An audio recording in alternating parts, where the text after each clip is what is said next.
Hey guys, what's going on? Back at it again today out at the shop here. Not working on the caddy today though. I've kind of switched it up. Something's kind of stumbled into my lap. They always do. I just can't stop buying projects. I don't really want this to be a project though. I'll show you what it is and then I'll kind of try to explain what I think I'm going to do with it. I don't want to have to do a full restoration or anything on it because it's too much. I have too many other projects. But yeah, I'll show you what it is and then you can see what you think.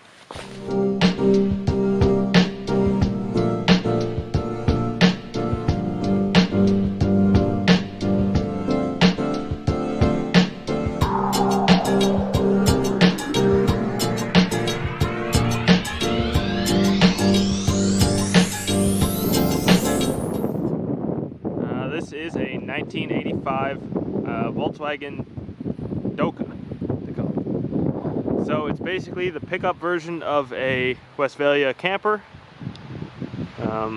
They're pretty uncommon, so they are sought after to the right person. It's a little rough, well, not a little, it's pretty rough. It's got a lot of rust and everything. It has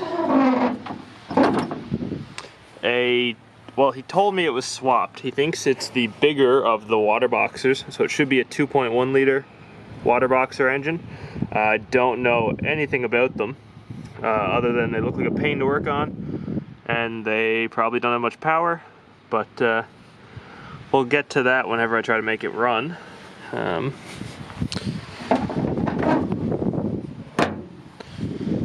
It's pretty complete though, like it has everything with it, which is nice. The only thing that's really annoying is I think everywhere it started to rust he put some fiberglass on. He was not a car body worker by any means. He did a lot of boat work, I guess, so that was his go-to for trying to stop it from rotting out, but may not have helped. The interior is really complete and in quite good shape. It's got the rubber floor. It's a 4-speed manual, seats 5. I have seen them with a bench seat up front, and they sit 6 then, but yeah, I really don't know what my plan is for this. Probably just try to fix it. Oh, see, everything is sticky and doesn't work properly. All these sides fold down. I'm not going to fold them down right now because he just has them wire tied up. The handles and everything are in the truck. I don't know why he took them off. I guess they're kind of getting a little rusty, and I don't know if he was planning to redo them or something, but anyway, this is a cool little footstep, so whenever you fold this down, oh, that folds out and you can step on it to get into the back of this. That is the factory wooden engine cover. I don't know why they would ever do that, but they did apparently. And it did have like wooden rails in the bed, but I tore them all out when I got it here because they just cause issues probably more than anything. So down here, these flaps that open up, it's actually a storage space, and you can put quite a bit of stuff in here, which is kind of cool. They're really good for like if you camp or anything like that, or go like kayaking or hiking. Show you some more weird stuff on the inside. The outside handles are stuck, so got to break into it, and that's on both doors too. It's a 3-door, which is weird. There we go. So this is the big back seat. It's really cool because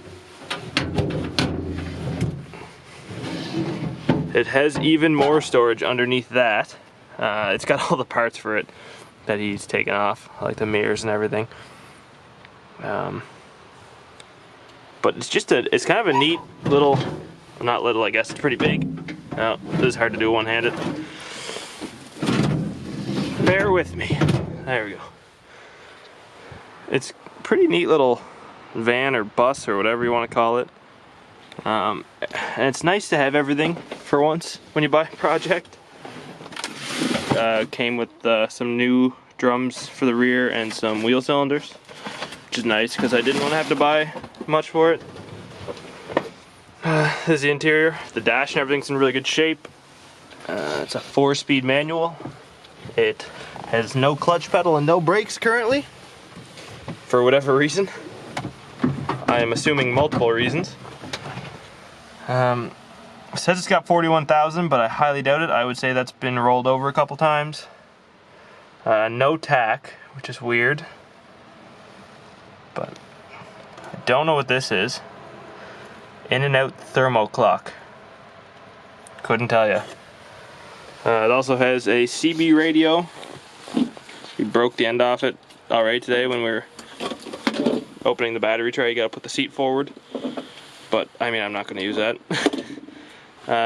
Power steering pump. I don't know if that's a spare one or if it's the one off the engine. I know that that's what took this thing off the road 20 years ago. Is his power steering went out and he just got tired of driving around without it, and he just never fixed it.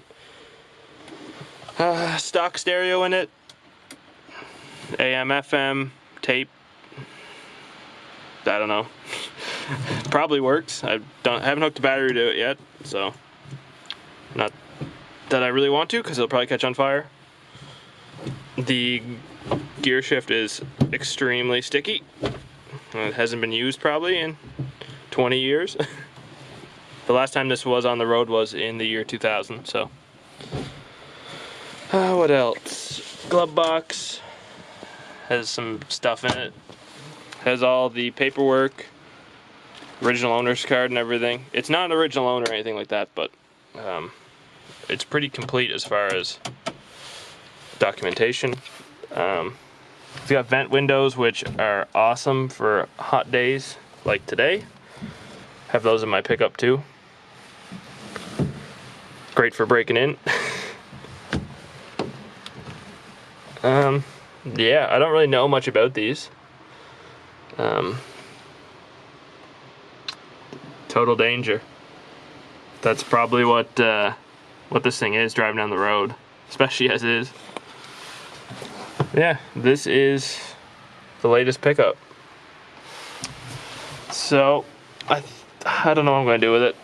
It's kind of a hard choice because I don't know if I want to like paint it and like fully fix all the rust and sell it like that, keep it. I don't know. For now I'm just going to probably try to get it running and stopping, because then I can move it around and put it on the lift if I need to. Fix all the major gaping holes in it, and I don't know. These things apparently are worth a fortune if you have them on the road, so we'll see. Might be worth putting the money into other projects, but I really don't. I don't know. Just buy stuff. Not very smart. It's a problem I have. But so yeah, short video. Just wanted to show it. It's kind of cool. Something a little different. But alright. Have a good one, guys. Talk to you later.